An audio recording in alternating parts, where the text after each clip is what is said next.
Gas prices are entirely too high because number one, they have what is that, Klarna at the gas pumps now, where you could pay off a tank of gas, a tank of gas. Gas prices, food prices, all prices are going up. And there's a lot of discussion that need to be had about who controls pricing on what and what companies are taking advantage of this. Like, I feel like a lot of this stuff is complicated, but it's very easy to look at a quick headline and be like, gas price is high. It is what it is. But I fill my gas tank up today, and it's taking longer and longer to get it done. So way longer and longer to get it done. I'm like, oh, come on, man. It's ridiculous now. I'm like, now chicken thighs is almost becoming a delicacy. They was throwing them things away. It was like, here, you can take all of this. Now it's like, yo, what are we doing here? This is also how I know you're becoming old, because you know the price of produce. I finally learned the price That's of old. Like I knew we were getting to a certain point. Like I'm like, oh, like when you saw, like when Larry, our father, would say stuff like, oh, chicken thighs. And I'm like, why do you know the price of chicken thighs? And now I'm like, oh, because you was buying them. So yeah, that's basically what it is. The price of things now. I'll be like, grapes? What? I bought cabbage the other day, like I always do. It was $1.37. I was like, that went up 20 cents in the last week. Okay, now you are getting old. I'm becoming Larry. That's what it is. You're becoming your father. It's a full circle moment. I'm bald. I got glasses. You see it. And I'm black and ugly as ever I stay used to down to my socks. Oh no, it's them again. It's them both. From In My Humble Opinion. We're back with another episode of the best podcast of them all, In My Humble Opinion podcast. I am your host, Avery, like a very nice guy. You can find me at that's THEE_AVERI on pretty much everything. Also, I'm Vince McBands. I'm the guy that memes all the Houston artists. That's my wave. Okay, you see the name, Vince McBands. It's me, this guy. Also, my brother over here, my favorite writer of all time, who's teaching me how to write. I saw some smudges on my glasses, so I got to do something. But all right, you got to take care of the smudges. Over here, his name is Just Devon, ladies and gentlemen, Just Devon. That's pretty much it. I write for you know what? I'm going to be in the Houstonia a lot more. I write for the Houston Press. Just trying to cover random stuff that happens in the city. I'm the best rapper. I'm the best writer because I'm the only writer But you're the only writer I know. Name another writer. What's his name? Lance. When you say what's his, okay, first of all, that was a you're right. Okay, never mind. Right. Lance is an incredible writer. Also, and oh no. Shouts out to Lance, because Lance has an excellent book that is coming out on DJ Screw. It should be dropping in about a month. It's fantastic. Like, it's great. It's great. It really is. So we'll be talking to him as well soon. So yeah, shouts out to Lance. And Fallon. Shouts out to Fallon. She's writing a book of poetry as well. She'll be coming back on the show too. So yeah. There are writers, Okay, brothers, my bad. I take that back. One day he's my biggest fan. And I take that back. I take that back. You don't read. I'll be reading. I'm gonna take that back. I'm gonna let you do your thing. And you can find us both at My Humble O on everything. In My Humble Opinion podcast. If you want to be part of the Humble Hive, you gotta like, share, and subscribe. So, what'd you do this weekend, Mr. Devon? I worked. Yeah. There's nothing. I wish I had something big to do, but I was like, it was straight working. Straight working. That's really about it. I'm trying to think of anything eventful that happened over the last week. Oh, wait, you know what? I'm sorry. I did cover, and this was a while ago, but I didn't get a chance to talk about it. Tyler, the Creator, has hands down one of the best shows that I've been to. It's an incredible show. He shut down the Toyota Center. Like, you could feel it rocking. Like, the man just puts on a good show. You've really seen the elevation of him and his music. There's no getting around it. So yeah, there was the Tyler the Creator show. And that was a couple of weeks ago. I also saw Lucky Day. Lucky Day had an incredible show. Watching him grow as an artist has been great. He really packed out the House of Blues. Like, there's one thing to say when you go to a venue, and for this I got to cover concerts. It's one thing to be like, hey, the place is sold out. It's another thing when the place is like really sold out. Like, I'm not saying but I'm like, when it's packed, like, I'm like, nah, we can barely move in here. Like, it was packed. Lucky Day brought the house out. He brought out guests. He put on a great show. So yeah, shouts out to Lucky Day.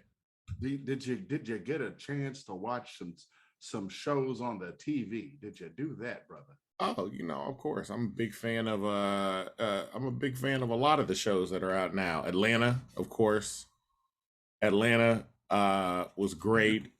Gerard Carmichael had an insanely good special. Like, I don't want to reveal anything about the special, although I know everybody's been looking on Twitter and they're like, oh, that's the special about. Whatever you feel like the special is about as you read about it, it's not that. It's not just that. The man told the story from start to finish, and it was just one story. Well, and that was the whole joke. And I have not seen anything like that since, I don't know, Cosby. He was sitting in a chair just telling a story. And it's a very captivating story, and it was good. So, yeah, I mean, I know people don't shout out Cosby anymore for obvious reasons. But, it is what it is. It is what it is. It was a compelling special. I enjoyed it. Oh, and of course, my favorite show that's out right now, which, of course, Abbott Elementary. Abbott Elementary. That's my show. That's what you do sometimes. You take the time out. We sit in front of the tube. We watch some things. Entertainment is great when it comes to movies, when it comes to TV. And, of course, we all just zone out and watch TV and movies, from dramas to comedies to action flicks, rom-coms, where our next guest has had a hand in it all. Starting the business on TV shows like Moesha is Gay. Also, The Shield is Tavon. Boy, that was my favorite show for a while. I got some questions. Me and my brother talk about it constantly. Also, to a hard-hearted star player in Mr. 3000 as T-Rex. I hated you in that movie. And also, Sylvester in Stomp the Yard. And some of Tyler Perry's best pieces of work, like I Can Do Bad All By Myself.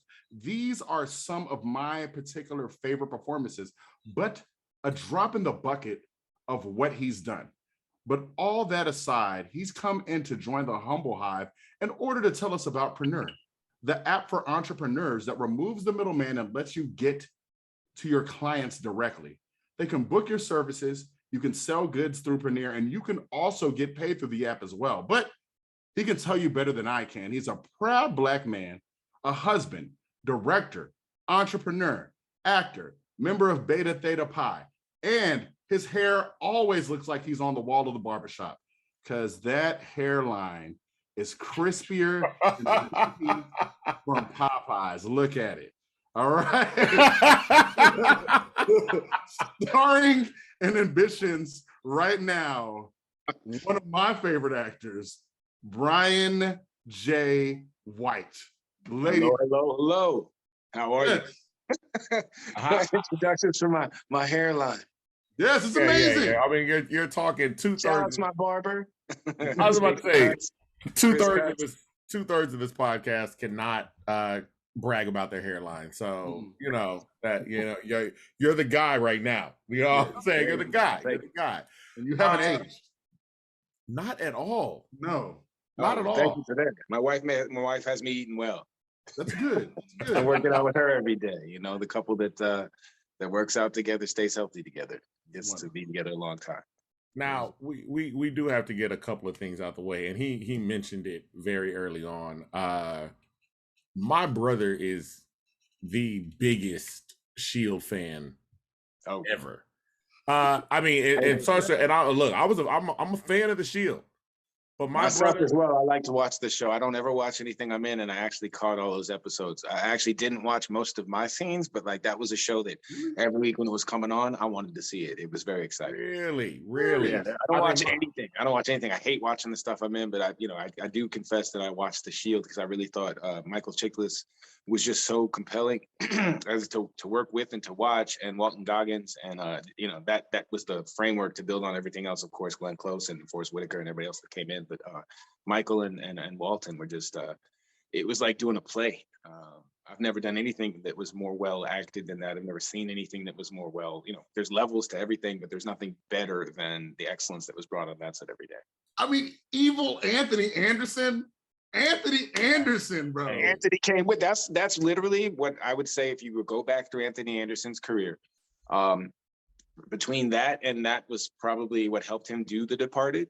But between those two roles are what transformed his career to let people know that he was a real deal, and that he still, had his comedy chops that everybody loves him for, but that he could do more, so that he could transfer seamlessly from his comedy to now his drama series as a cop because of those two roles. And 20 years later, but that Anthony really brought the noise on that show. I just have one question though. All right, because my brother knows where I'm going with this one. Yes, I do. All right. So number one, well, just to say this. Oh man, I was so mad when you got hit upside the head with the with the iron. But Mara, I know, I hated her. But how was it acting with Walton Goggins and not slapping him in the face? Because I love him, but he be on the line. He be on the line with these roles of that racism. I'll be like, bruh. Walton Goggins is a superior actor because I have seen him. No. Yeah. I have seen him in shows where I'm literally like, you're not acting. I hate you as a person. And then I've turned around and seen him in something else, and I'm like, you're the funniest person on the face of the earth. So he is an incredible, like, he makes you believe. Y'all were making people believe on that show. Yeah. He's beyond, because he and his writing partner, Ray McKinnon, his producing partner, he won an Oscar with that guy for his short and then for his feature.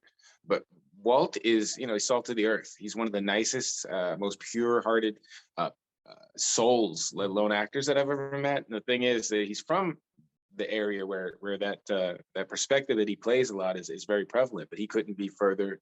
I would expect you go into his house. I've always met him out when I meet him, but I expect, a Confederate flag, but that's not what you get when you get and, you get the rainbow flag. He is just every man. He's the sweetest person ever, but he sinks into these characters to the root of where he is from. And even between lines, he's just in character. He kind of like his method, and these evil words are coming out and everything. And then every time they yell cut, he's hugging you. Just to let you know, I'm so sorry. But it's just so pure in the moment. Whatever is supposed to be in that character just seeps out of his pores. And he is just one of the most fantastic, amazing actors I've ever been around. I learned so much from him about how to go in and out of character, because after cut, he never holds on to any of this nastiness. And he's like, hey, let's go grab some lunch and, talk about our families. So I just really respect everything I learned from him. He was wonderful.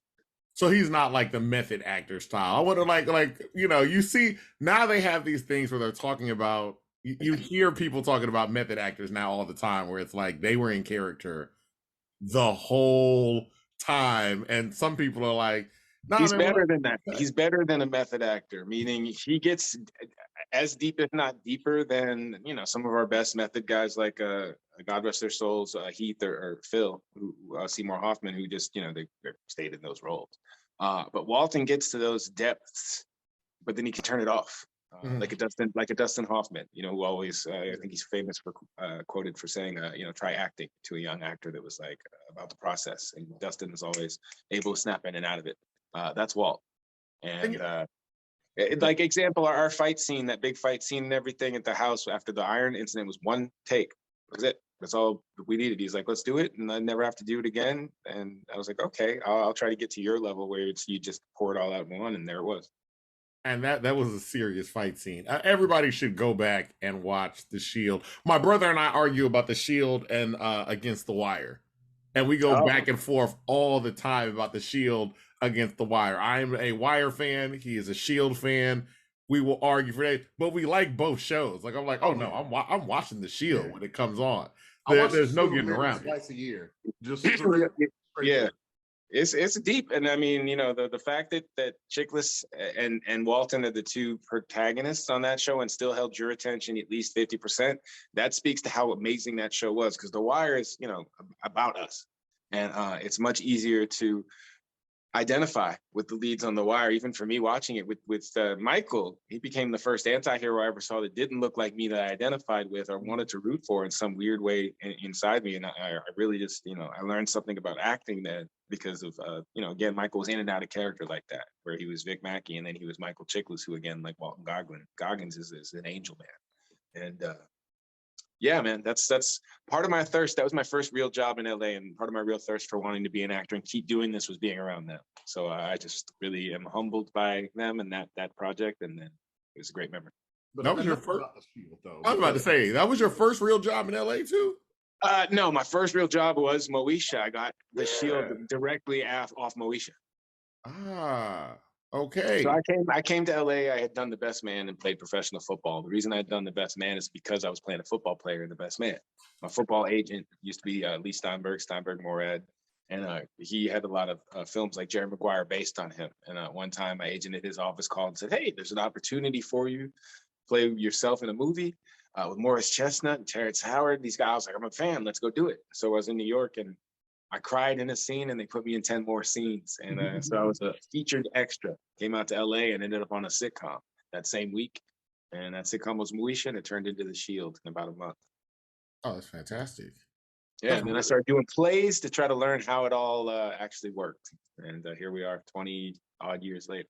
So you kind of you reverse engineered your acting career, like yes. like I had a dance background, so a theater background, but never on camera in Boston wasn't realistic. We had Avery Brooks and Spencer for hire to look at in the streets sometimes in Boston, but I didn't think it was really possible for a guy like me to get out to LA and easily get in. And I was, you know, headed to Dartmouth College and worried about other things. Maybe I'll be a professional athlete. Maybe I'll be a stockbroker. Maybe I'll start a bank. I don't need to chase these things. And I didn't fall in love with it until much later in life. So I'm glad, because I had a lot more life experience before I started tracing this this much harder to obtain dream of entertainment. Now, the other thing too is, I mean, we're a Houston-based podcast, and we were talking about you earlier, or talking to you earlier. You have ties to Houston. Tell us about how you were in the city. Yeah. Buddy from Dartmouth, Jim Edgeworth, is a developer. He owns a place called Woodway Square Apartments over there on San Felipe. I lived there for almost a year when I was coming back and forth to work out. When I was still chasing my NFL dreams, and used to work out with a man named K.A. Gill at the Earl Campbell Sports Center out there, and love Houston. That hot weather was good for me. And the other thing too is, like, you started out chasing the dreams of professional athlete, and you switched it over into acting, theater, or target arts, but your careers have been based in entertainment. Yep. And today we're talking to you about an app, because you have the experience in the entertainment world.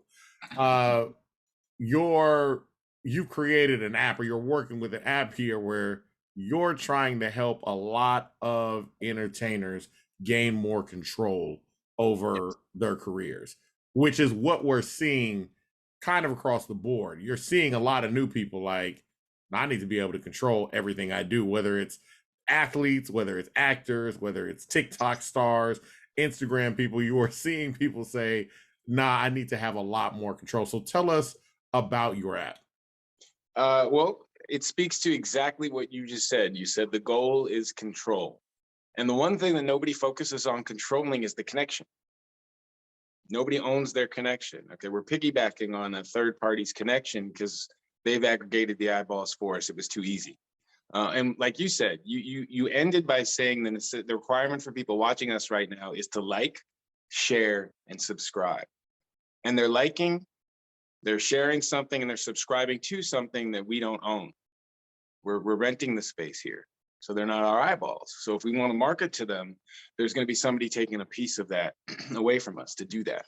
And so Preneur is the first tool that allows the entrepreneur to engage, grow, and monetize their audience that they own, the connection that they own. And what does that mean? Okay, so text has a 98% open rate. What does that mean? If we all look on our phones right now, we don't have any unread texts unless we got them while we were watching this broadcast. We always look at our phone, swipe, see if we have texts, and clear and make sure we get back to them right away. You don't want to leave somebody with that wheel spinning, okay? Email, in contrast, has an 80% unopened rate. 8 out of 10 emails isn't opened. You just save them and keep pushing them down unless it's from somebody that's paying you or that you know is going to pay you. Sure. That's not how we like to do business. Even worse than that is social media. Less than 2 out of every 10 messages that somebody DMs somebody on Facebook Messenger, unless they've turned their messenger on, do they see. And then with posts on Instagram, there's a 2% read rate. So I have 1 million followers. If I post something and really promote it, maybe 20,000 of them will see it. I'd be better off served literally going to the mall and just walking through and handing out cards if I wanted to do that, or wear a t-shirt that promotes. They look at me and walking through the mall to see 20,000 people, given the volume of people that I have. So what Preneur is a tool that lets you, again, engage, grow, and monetize your audience with a cell phone number, with a digital text number. And that text number gives you a landing page, which is in essence a microsite, a website, which is usually a tool people out there paying for. Lots of people have beautiful websites, but you're renting that from Dogpile or whatever the server is, and people come in and they buy your products and everything and give you very little information, not the key information, not usually their cell phone, first and last name. That's what you want, because that's how people like to be sold to. That's how you talk with everybody. If you meet somebody on LinkedIn, you say, hey, let's trade information so we can talk offline if we're going to do business together. You usually don't transact inside social media. And if you do, it's very fragmented. You're making only a fragment of your potential earnings if you were outside of social media. So with our digital text number, I'll give out mine as an example. My number is 424-352-8505. That's my actual digital line. It's linked to every single one of my social media. If anybody texts me right now, your first name, your last name, the word hello to 424-352-8505. The AI, the artificial intelligence inside my Preneur app will recognize that our phones aren't connected, and it will text you back my phone book open so you can create your own page in it. And then it will show you all of my wares, every movie that I'm talking about, that I haven't had to mention, my other tech companies. I have a streaming network, my clothing line. You can even hire me to be your acting coach, all right there in Preneur directly through text. And it interfaces with my schedule. So let's say you wanted to hire me to be your acting coach right now, it would show you my calendar, or it will show you my calendar. You can pick the open date. It'll even let you pay me for the service, put the money in my bank account, and then send you a Zoom link so I can show up with you and we can do that work. So that's what Preneur is. It allows you to do everything. To try it for yourself, text me 424-352-8505. And I'm sending out free downloads. The service is free. We want you to experience it. We want to engage the community. We want to get you earning more, engaging more, growing more, and monetizing more, whatever it is you're selling. And this is for the small business. This is to help you grow your audience. You don't need to have a marketplace already. This is the thing that will help you aggregate your social media and then turn them into customers. Another thing about that too is what separates you guys from other social media aspects. Like TikTok is the biggest one that's growing right now.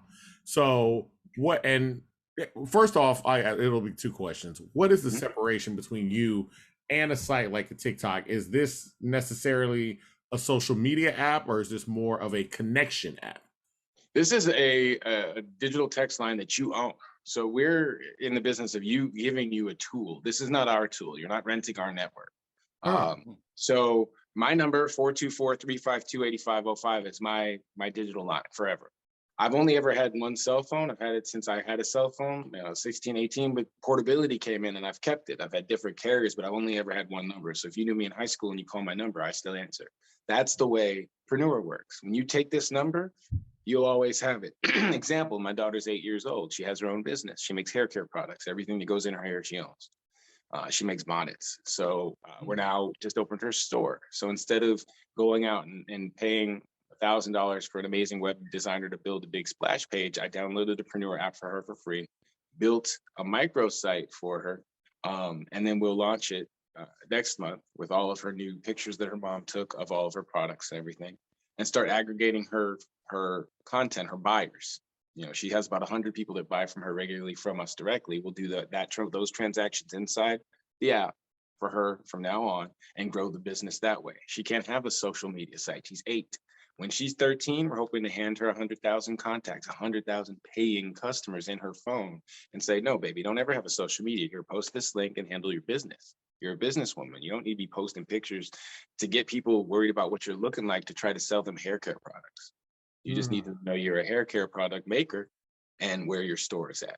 And then you can engage them with what else they want about, you want about the world and grow from there. But that's the tool we're trying to give out for free. That's how people engage. When I want to hire my barber, I text him and set an appointment. So I gave my barber Preneur. He put the page up, changed out his links on social media, and I'll tell you what I mean by that in a minute. And he got a $27,000 booking because some of the pictures on his Instagram page were celebrities. So the person started texting him from Argentina saying, I didn't realize you're a celebrity barber. Can I fly you in? I'm a rock star over here and I like your work. The next day, he got a $27,000 check and it was wired to him through Preneur, went directly into his bank account before he got on the plane. And that was 24 hours after downloading Preneur. He was able to elevate his game like that. That's the kind of tool we're giving people. So when you talk about changing, like you said, you're going to explain that later when you're like, he went through and changed all the social media sites. What do you mean by that? Here's what I mean. On social media, they make it really hard to promote anything else but your pictures. Okay, so on Instagram, there's only one link on that entire page that you can connect to something you own, and that's your bio link. Most people connect it to their website. Example, Rihanna, she sells music, but on Instagram, she pushes all her traffic to Fenty. So she chooses beauty. She doesn't sell music anymore on Instagram. She can only pick an either or. If she had a Preneur, she'd be able to market all of it because she'd give people her phone number. People would text her and tell her what they're interested in. Hey, Rihanna, I'm glad to be connected with you forever. I have your text number. Now I want to know about Fenty. I want to know about your new single. I want you to send me your new picture. I want whatever they want. But everybody wants a different thing. So Instagram makes you pick or choose. Twitter makes you pick or choose. So you change that bio link to Preneur AI. In my case, it's /Brian White. It will be in your name or your business name, in your number that you own, and people connect with that. They also will see your Instagram page, your Twitter page once they go through that gateway.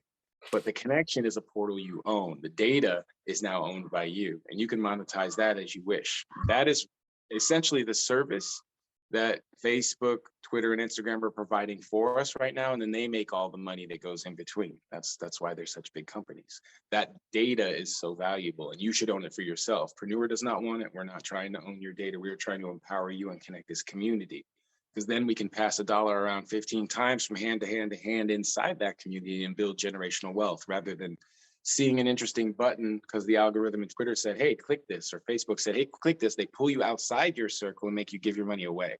And it never comes back. You don't make any wealth. Now, what got you on this journey in the tech sphere? Well, I went to Dartmouth, and the bigger apps were developed and designed while I was in school. So I was a guinea pig and part of it. And the biggest thing was once I stepped into entertainment, I started seeing how much I was used as a marketing vessel. Like I've had takeovers for almost every network's page where they sign you in to be the face of their page, and you peel off, thousands, even tens of thousands of followers. And that would be great if they were my followers, but they don't translate into me being able to then sell my sneaker line or my suits or whatever to those people, because they just flowed through because they were a fan of Fox. And I did a Fox movie, and now I have a few more followers. But if I had this tool, and I started collecting all the followers, the people that were interested in me because I was a football player, the people that were interested in me because I was a stockbroker, the people that were interested in me because of whatever the movie was, one at a time, but I own those relationships, I would have hundreds of millions of followers from what I've done all of my life in my phone that I'd be able to market whatever I want to do, sell books to, or have conversations with. And aggregating eyeballs became the focus of everything. That's literally what any of us are doing. It doesn't matter if you're giving Tony Robbins speeches, or are you guys doing your podcast, or me trying to sell movies, or Tyler Perry trying to sell movies, or politicians trying to give speeches. Everything's about ratings, which means whoever has the eyeballs wins, and everybody should have their own eyeballs. Is what we want, so that we can share them with each other. That's how wealth is built. And social media is a wealth stealer. It's not a wealth builder. So Preneur is a wealth builder. I'm giving it away for free because connecting everybody to me and giving them a tool that helps them will eventually help me. I'll be able to send my money out, pass it around, and it will come back. It will find its way back to me. That's how wealth works. So take my cell phone number, 424-352-8505, and pretty please text me any word, an emoji, doesn't matter what you text me, 424-352-8505, but I will send you a free Preneur app download. I will connect with you. I'll help you in any way I can. And just by connecting with me, you will help me. What was that number again? I didn't catch it. 424. I'm playing. We got it. 352-8505. I did want to say something about your Bill Cosby comment. You were saying that Bill, I was mentioning this to somebody else the other day. It's interesting, and I don't know what it means, but I know that you can still see Seventh Heaven. Oh, whatever look. That's worth. But one of the things about that is there's other shows you can see if you like Seventh Heaven and what it means. There's not a lot of things I can point to that would have the same effect on me. I grew up on the Cosby Show, and sound off, sound on, Bill Cosby is his name, or Bill Cosby isn't his name. The picture of that family and who those two parents were. The reason it's erased is because what they represented. No. That's A huge... lawyer and a doctor. Not. We've had athletes, we've had singers, we've had comedians, we've had film and TV stars that do very well in lots of other shows. All the great ones. But we've never had doctors and lawyers that still made it home to sit down for dinner and still made it to church and all this stuff. And that's the only show that I can really, really point to that hammers that home. And to pull that away lowers the ceiling for a lot of kids. And that's what I think that's really about more than anything else, which is why I still begrudgingly want to, let my daughter see it. I don't really care about the other stuff. I want her to see the example that's as a family, so she can see it. I'm with you on that, because my whole thing about that is, and we can use that example, but we can also use the example of, current events, what's going on with Will Smith right now.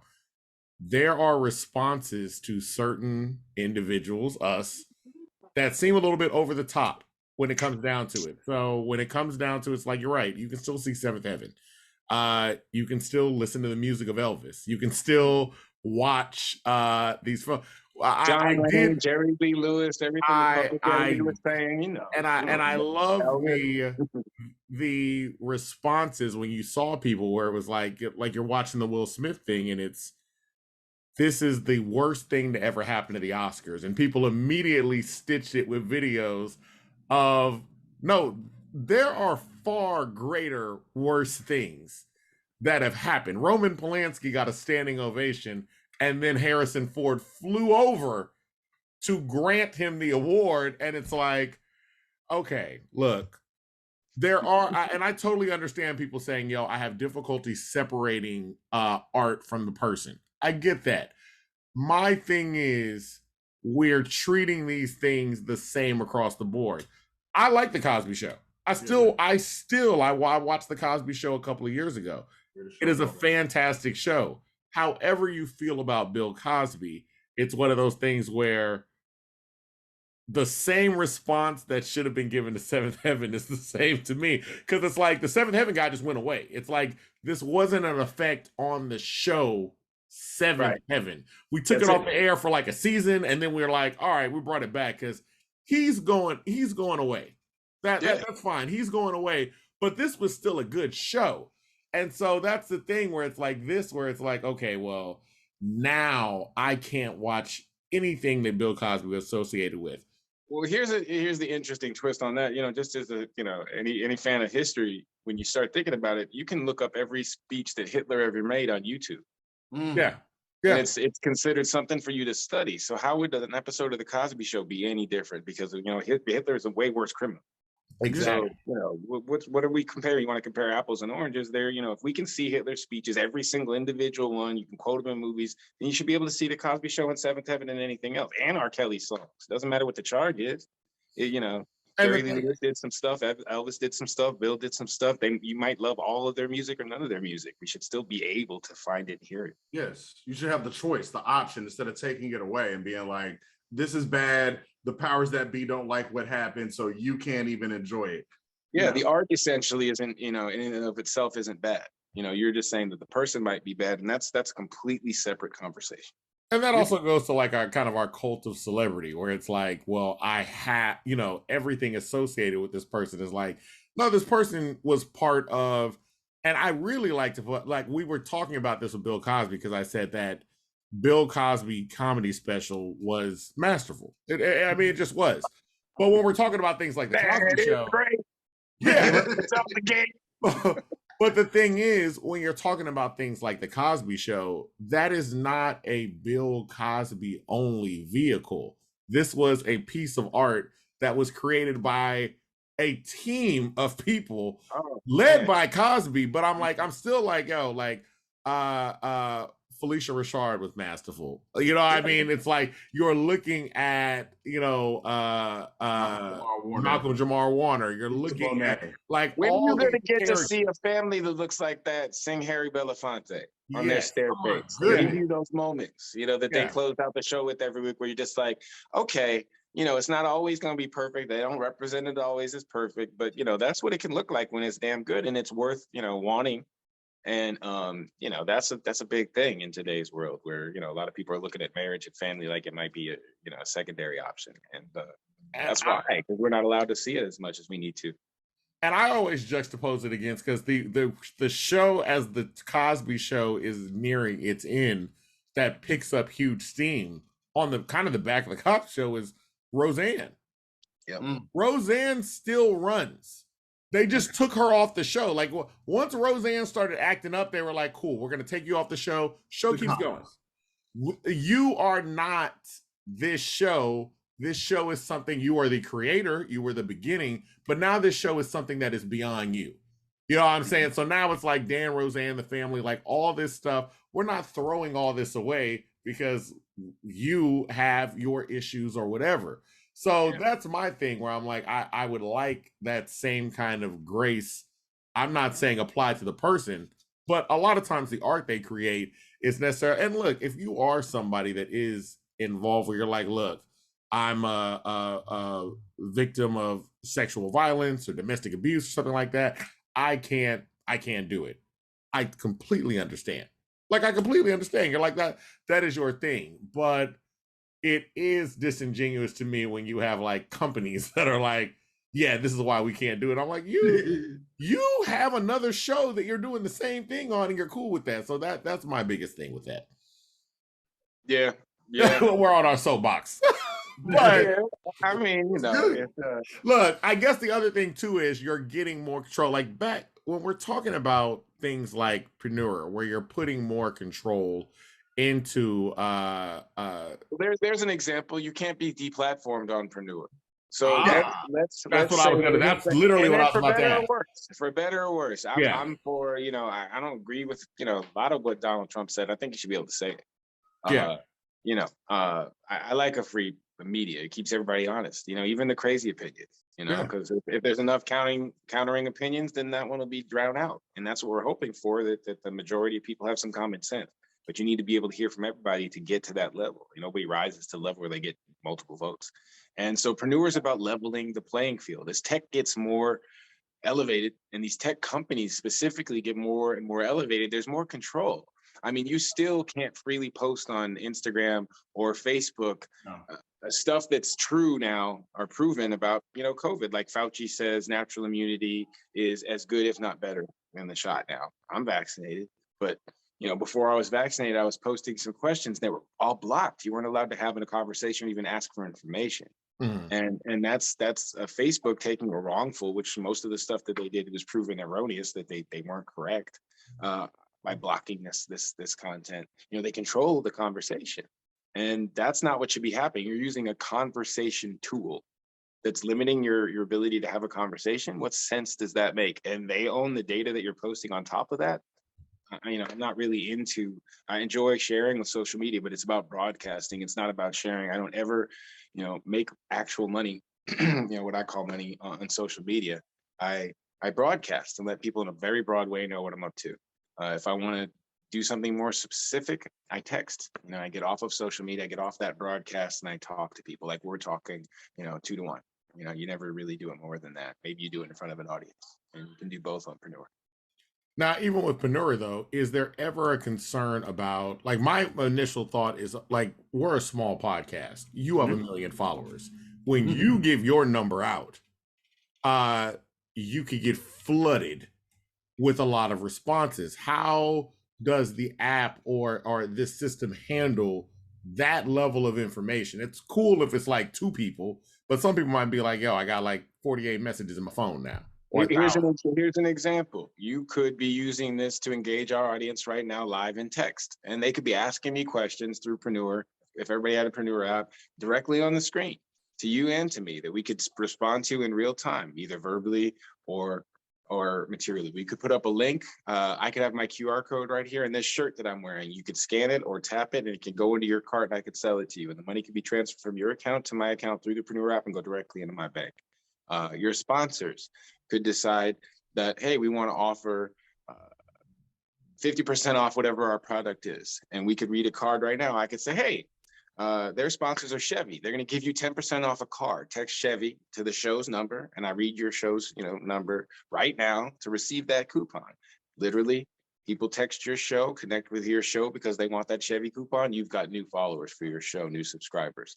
And those are not people that follow your page or subscribe to a YouTube page. They're people that put their cell phone numbers in your cell phone and are telling you their first and last name and why they're connecting with you. That's how the basis of starting. Hey, I listen to your show every week. I would like that Chevy coupon.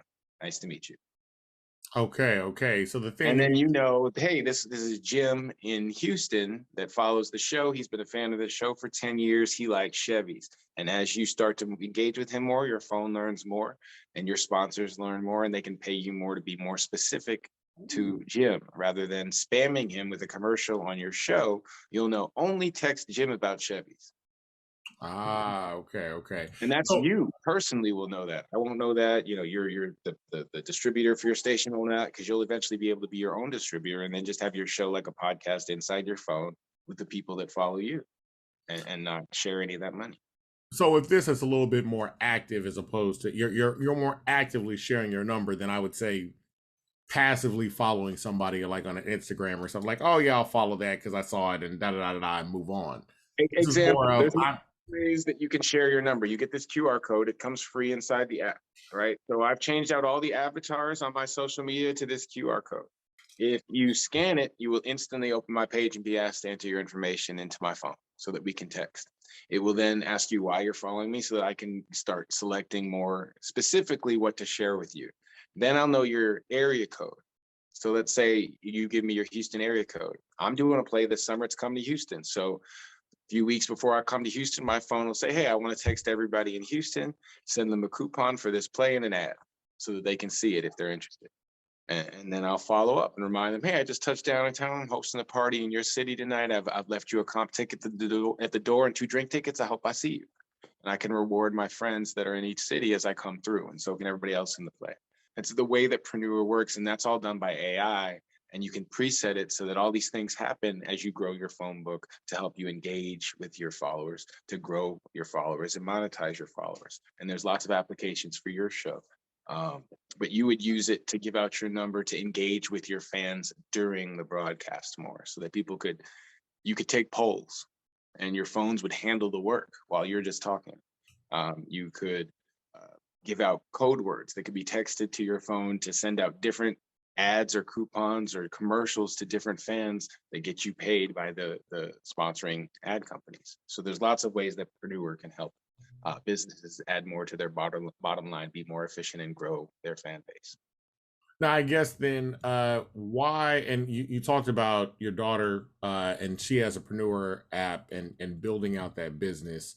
And really, it sounds like you're heavy into the business of self-reliance and growing these things out. Why is it so important to you building out an app like Preneur and this focus on taking back control in terms of handling your career? My dad is a Hall of Fame basketball player in the NBA. And one of the things that I watched, he was the first, he's the lead character, lead basketball player in Glory Road. Mm-hmm. And that story was about an era when there were, it was one Black player on every team. He was the one in Kansas, and the one majority Black team was Texas Western. So that was a story about how we weren't able to work together. Okay, they made one of us play on each team. So my dad entered the NBA as the #1 draft pick overall by the Celtics in '69 after the '68 Black Glove Olympics, where Red Auerbach, his coach, the founder of the Celtics that drafted him, told him, "Don't you stand on that podium and put your hand up, because we got to build you a network and some credibility with as being a Boston Celtic. You got to win the team some rings, and then we can build your JoJo White Growth League that you told me about, that I told your father I'd help you build one day, because I got to make you JoJo White to everybody else before you're this guy from St. Louis that wants to be somebody." And that turned into today, me with this tech company trying to empower people, my sister as the CRO of the Minnesota Twins and having fulfilled some of those prophecies, getting access to things that my dad, as the youngest of 9 kids to a St. Louis preacher, didn't have access to before he was a Boston Celtic. And a lot of that is the network and owning that connection. And and so, that's getting from there to here, from being that kid, seeing my dad coveting that access, building it up over life, and then handing it to me and saying, "Son, do something with this platform that you've been given. More than sports, greater than sports," made me want to create a tool that built community. Because like I said, at the end of the day, the way wealth is passed is by working together. And I guess at the essence of what I want to say, in 1969, when my dad came in, the league was a jazz league. And what my dad mentioned that he always thought it was jazz. He was suited and booted. And jazz means that you want to harmonize. Everybody picks a different instrument. You figure out what you're good at. I'm good at drums. You're good at trumpet. You're good at keys. We don't want to play the same thing. Now let's harmonize. And so you had an era of teams where it was about team ball. That's what I love about Boston sports. If you notice, even every year, Tom Brady gave back money. Best quarterback ever, but every year he gave back money. Why? To get a better team around him. And that's how the Boston Celtics play. That's how the Boston Bruins play. That's how the Boston Red Sox have played. That's why Big Papi and everybody went to go get Tom Brady back. They came together. In 1984, I had bought a bunch of Fat Farm suits, and I bought 10 of them. And in 1983, and in 1984, Allen Iverson said that the NBA dress code was racist. And it was all like Russell Simmons right there behind him, and it was a whole Def Jam hip hop thing. And my dad said, "Well, hip hop's only one person on the mic at a time, son. It's not jazz anymore." And that always stuck with me. And I wanted to bring jazz back, because everybody can grab the mic and be by themselves. But that doesn't grow anybody except for the one person. You get the one CEO of the company, you get the one Jeff Bezos, the one Elon Musk, and everybody below them is much, much, much, much, much farther below them. And that wasn't what the original teams that I saw my dad doing. All 12 athletes on the team were doing pretty well. Now you got one LeBron and you got everybody else. And that's not the goal in the business world. The middle class, which is now almost like a dirty word, everybody was doing pretty well. When you watch episodes of the Brady Bunch, you're like, their life's not bad. They got 6 kids, and they're not high up on the totem pole, but their life was good. The standard was higher back then because everybody was, living one dream. How do you fulfill the American dream? You sell to other Americans. That's kind of like what we got to get back to, but we don't own that network. So the grand scheme of things, I'm trying to reconnect the community, and be like my dad's father, a traveling pastor, and realize that we can't elevate unless we do it together. And this tool, Preneur, can get us together in a way that everybody owns their individual connection, but we're all connected. So I'm here because I'm hoping people will connect with me. Take my cell, 424-352-8505, and text me so I can give you this gift of community and a way to engage, grow, and monetize your audience through text. Now, do you plan on staying? The person I'm thinking of right now is, since we're in Houston, Chameleonaire. The big story about him is like he's a rapper, hit rapper, selling a lot of records, goes to Silicon Valley, and then sees that it's like, oh, y'all are making way more money than I am doing. Like y'all are like, I'm over here fighting to get my money from record companies. I'm over here fighting to get money that I'm owed. And so he invests in some, small companies like Uber, like things that are just on the edge. And then he's like, well, I don't think he's ever said there's no need for me to rap anymore, but we ain't seen him really out here try. We saw him at the rodeo, but he's not like, I need to drop an album right now. Are you planning on moving heavier into the tech space and moving away from entertainment as a means to help other people get this? Or is this just I just want to show you all this and let's all get this together? I think it's a necessity for both. And here's the reason why. I've always produced and I've always written content, my entire career. When I started, I came with scripts under my arm and started trying to make them. Then we raised $150 million. Sorry, my dog's moved around, several years ago, and couldn't get anything made because of how distribution actually works in the theatrical level.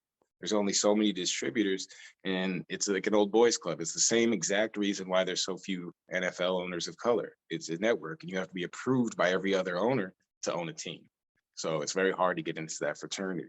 That's where streaming came in. Streaming has different rules. They don't really pay residuals. So anything that you make that goes to theaters can pay you upwards of 6 figures, 7 figures on residuals over the lifetime of the deal, depending on how popular the content is. You make something that's incredibly popular for Netflix or Amazon, you're capped out at 6 figures, low 6 figures, top end, unless they're giving you a multiple picture deal where you can get that $100 million for giving them the rest of your career. And you could make that. And in contrast, to do theatrical movies, somebody like Sam Jackson, and this isn't speaking about somebody's business, he's at the top of the food chain, makes $2 million a week and always has. That's $100 million a year for his entire career to act. So that's what you should get if you're like a Sam Jackson level actor. Do most people get that? No.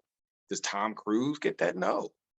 Very few people get that. So most people that are entering the market now are working for the Amazon or Netflix, so they get $150,000 to do their movie, and they own none of it. They get no residuals, and they become slowly trickle famous. They don't get pushed around the world like they used to on these big movie tours. And if I make an independent film for $100,000 and toured across the United States myself, making $100,000 a stop, and I do 20 cities, I make $2 million, and I've made more than I would make for 10 Netflix movies. So the economics of working for yourself, like Tyler Perry showed us, making $30 million the first year he was out with his own play tour, or Set It Off, the play, which is out right now by a producer that's not Tyler Perry, but it's a smart producer, made $35 million last year. Yeah, distributing a play. That's more than lots of television networks, or streaming networks made. And so starting stuff yourself, using smart tools, aggregating your eyeballs, and then reselling them different products over and over again through that new portal of bandwidth is how the game is played. Everybody else it's camping down inside somebody else's server. And like we talked about, it's not a bad thing, but getting likes and shares and subscriptions for somebody else, it might build you income now, but it's not going to build long-term wealth, because it's not a connection that you own moving forward. And that's a huge thing too, because the Netflix system is a lot like the Spotify streaming service system is a lot, and people really don't understand, like, look at Kanye. Kanye. Here's an example. Smart. All right, everybody knows Kanye. Okay, he got him and Jason Lee did an interview, right? And Kanye got that one interview that they did got 22 billion downloads. If Kanye and Jason, let's say, could have released that themselves, like put it on their Preneur and you had to text them to get it, it would have still got 22 billion downloads. But those downloads would have been from their server, and everybody would have had to sign up into their phone book to get it. Yeah. You wouldn't need Donda. That is Donda. If Kanye had 22 billion connections, text numbers in his phone, do you even need Donda? You just text people the stuff, sell it for 50 cents. What do you get? $11 billion. And you don't even need a payment system. You're not using Google Pay. People are putting it into your bank account directly through your phone. So, it's different. And that's why you want to be connected, via text. Get this tool. You don't know how the traffic's coming in. People are listening to you now. Once this show sits up and we're off, people might still be hitting the server, and you're sending them bits of this show and information about me and products about what I'm doing and other stuff that you're doing, because they're engaging with your phone while you're sleeping. That's not happening right now. That's what happens with my posts that have a link under it, where people can tap my link on Facebook from a video and go, oh, this is Brian. That is his phone number, and tap the link. And all of a sudden they're inside my phone book filling it out. So that's how you can engage more. You do have an Instagram, you do have a Facebook, you do have places you can put a video or a post or your QR code and say, hey, leave me a question for tomorrow's broadcast, and see how many people send you questions overnight. But those people are all now subscribers in your phone book because you asked an interesting question. And that's good because you know, a lot of people do not understand, or you know, people just don't, like, people might say, hey, these companies are just getting information, it's not a big deal, but they think it's a big deal because they do not, Netflix doesn't tell you their numbers. Spotify doesn't tell you their numbers. No. Like, there is so much value. They just had a great, what is it, last week tonight with John Oliver, where they were talking about just going to a website, the amount of information that gets collected by just going to like a basic website. They've got IP addresses, age, and they can connect this with other stuff. So it's like, you know, the age, the sex, the weight, the color, all this stuff about a person. And it's like, I can now sell this because I know, like, hey, it's in this area of town, around 11 a.m., all these people are looking up this type of medication. So now I know I can do this. And it's like, that is a huge thing that we just give away. Think about this. The only link on our Instagram, right, is that one link that you push out. If you put your website or wherever it is, when you click out and go to it, Instagram knows where you go every time, and they follow that stream through until it breaks off on the other side. If you use your Preneur link, you block them from doing that. As soon as they enter our portal, they're shut out. And they don't know what link you actually went to because it's your real estate. You're just going into your phone number, and now they can't tell which website you actually went to. So, you know, if you have an Instagram link going to your website, let's say Fenty for Rihanna, Instagram is there to validate that Rihanna's Fenty site is hella popular.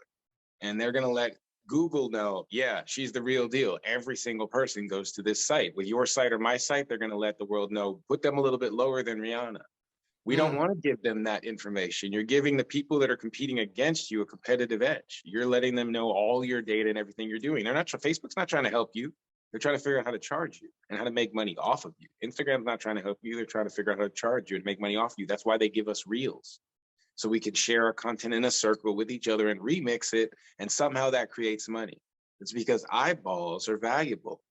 So we need to own our eyeballs. Every time you make a connection, you want it to go through your network. That's why Preneur, we don't own it. Preneur we can't see your data. That's your data. We're giving it to you because we understand you have to own something to share it with me. So I'm going to give you something you own, all of your relationships, and a tool to capture them so that we can share them in a circle. That way it's going to make all of us money. That's not what Facebook and Instagram are selling you. That's not what Twitter is selling you. They're saying, we're going to give you a free platform to share your content, and we're going to monetize it. And if you get popular and get a blue check, we might let you share in some of that. We'll give you 2-3 cents out of $1. We're saying, have all your money. And when you get some money, share it back with the people that have those tools, and we'll all make some. If you don't ever make any money, I won't ever make any money, but I'm giving you a free tool that's proven to make you some money. So Now, please take money. Now, from a business sense, then how does Preneur make money? Does Preneur make money? Yeah, we have our own investors are there because we have our payment tools, we have our scheduling tools and everything, that if you end up wanting to use the microsites for yourself and run your entire business, and we have add-ons that we will then charge for. Okay. But to let you grow, engage, grow, and monetize your community and have this Preneur number in the landing page, that's not the part that we're here for. That's the part we know is going to help you, so we're giving that to you for free. You know, down the road in years, there's more services, way more things that Preneur can do. Like we can give you an artificial assisted intelligence assistant, but you know that won't be free. There is AI in the app, but there'll be one that does a lot more. So you know, we'll make money in the long run. But right now, we realize until our community is reconnected, social media is fragmented, that we don't have a way to create wealth. As a community. So the first step is to aggregate our community by giving them something that can help them and is not selfish. So that's why I'm here as the mouthpiece, to make sure people understand that and hopefully engage with me to see. Now, I mean, by that aspect, is there ever, I was reading a book, this was a couple of years ago, where the author was basically saying every 10 years, the internet changes. Yep. In the 90s, the internet moved towards video, kind of just fueled by porn. And then all of a sudden we get this wave of social media. So it's like, but I mean, before the camera phone and things like that, people were not picturing a Facebook or an Instagram or a TikTok, and now these things are here. So as we look, because and the basic theory is anything is possible. Like the internet could go through a wave change again. Is there ever a concern? Because right now, this is how the internet makes money. The internet makes money. Like people are like, Google, all these companies that are huge make money selling people's data. And your app is basically like, I don't want your data. As a matter of fact, I am going to cut off those avenues of data. We're also seeing even large companies like Apple. Like I know people don't realize this, but when you have your phone and they're like, do not track, that is Apple trying to stop other companies from, and I'm not saying Apple is just the greatest company in the world, but they're doing things that could essentially break what we know that is the internet that we know of right now. Yeah. Is there a concern that you're fighting against companies that are very much interested in not seeing that occur? Why would I care what they think? You know, they don't care what I think. You know, that's not malicious or anything, but you know, you gotta do what's best for people. And if somebody sees that as disruptive, then that be it. We don't mean to be disruptive. We mean to be helpful. And if that's disruptive, then you know, then maybe it'll help people identify the evildoers out there, because everything should be virtuous in some way. And it, you know, as it was presented to us, social media was completely virtuous. But as you're saying, here's an example. There's lots of companies that make these bracelets that are like business cards. Right? This is the Preneur, but it connects directly to your Preneur. So as you're like, I use this when I'm on the road, I'm traveling, if I'm doing a play, if I'm anywhere where I'm engaging with people, I want them to be able to scan me, touch me, text me. You know, the easiest way I can get you a Preneur app, your own, so I can give you something by touching you with a bracelet, or I can put my contact in your phone, but now we own that data. It's a closed loop. You have a Preneur, I have a Preneur. We didn't share it with a Facebook server. We didn't share it with an Instagram server. We went phone to phone. The number is stored in your actual cell phone, you know, in your contact log, just like mine is, along with your other, you know, phone number. So it's a real thing. It's not living over a third-party server. If you threw away your Preneur app, you'd still have all those numbers in your phone book. You can print it out and take it. You know, that's yours. So it has nothing to do. We don't save it. We don't have it. So, you know, the first thing you have to realize about making money, if you're trying to make money with something that requires, you know, I think wealth is built in a community. So the first thing I need to give is everybody something, a tool to get into contact with that community, but that they own and can have something of value. That thing of value that I'm giving you is your contacts. And then the next step after we get this community together, I'm going to show you how to monetize those contacts and bring in more tools that'll help us monetize the same way that Facebook and Instagram are monetizing our data. We'll be able to do that for ourselves with each other. And that's, you know, it's one step at a time. You had to crawl, walk, run. And the first thing is getting people this tool for free. All right. Well, I mean, that is fantastic. Thank you for telling us about that. Now, first off, I know I was going to say, tell us how they can reach you, but I know what you're about to say. Tell people that number one more time so they can reach out to you. That's it, man. And if you have any of my social media pages, the only link I have on them is Preneur AI/Brian White. So 424-352-8505. That's the only phone number I ever going to use again. That's the number I give. You know, my wife texts me on 424-352-8505. And you can text me anything because our phones aren't connected. Your first name, your last name, hi, Brian, and my app will get right back to you and make sure we're connected. And I'll send you a free Preneur download. The phone, my app, my link will recognize what kind of phone you have, send you the right link for you to get the right app, and then let me know what you think about it. Install it. It takes about 20 seconds and it's free, and it'll help you grow, engage, and monetize your audience, whatever you do. If you're a trainer, a nail tech, if you host a podcast, if you're an actor, an aspiring actor, you know, let me read with you. Look at my Preneur page. I read with people. I'm helping people get jobs. 424-352-8505. Get at me. Wow. I mean, that was the best way to end this podcast. I want to thank you very much for joining us, or staying in, as I say. I just want to really stress the fact that, I mean, he's trying to build wealth with us. Generational wealth is something that, us as a people need to embark upon. And we just want to thank you very much for sparking that idea. I have one more thing. I have a streaming network called World One. You can see, we have we're coming up on 1,000 pieces of content, which is pretty major. And we're on every platform, but we're giving away 30 days for free. So I'm starting to make movies for myself and streaming them back myself. We'll have a lot of big promos. I'm doing a play tour this summer. I'm coming to your city. We're auditioning actors across the country to be in the play with us, and we're going to stream the play. So not only will we be able to be in a play, but the play will be broadcast on World One. And so you'll get some tape if you're an inspiring actor. I'm giving you everything here, guys. So a lot of people are asking, how can I break into the game? How can I get a reel for an agent? I'm bringing the opportunity to you. Just download the Preneur app and you'll get all the information as we move across the country. That's powerful. Thank you. Thank you so much once again. This has been a great episode. Thank you so much. I am Avery, like a very nice guy. That's my brother, Just Devon.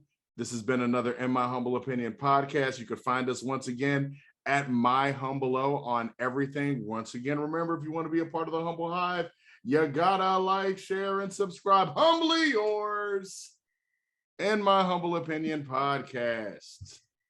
H-Town is too sweet. H-Town is too sweet.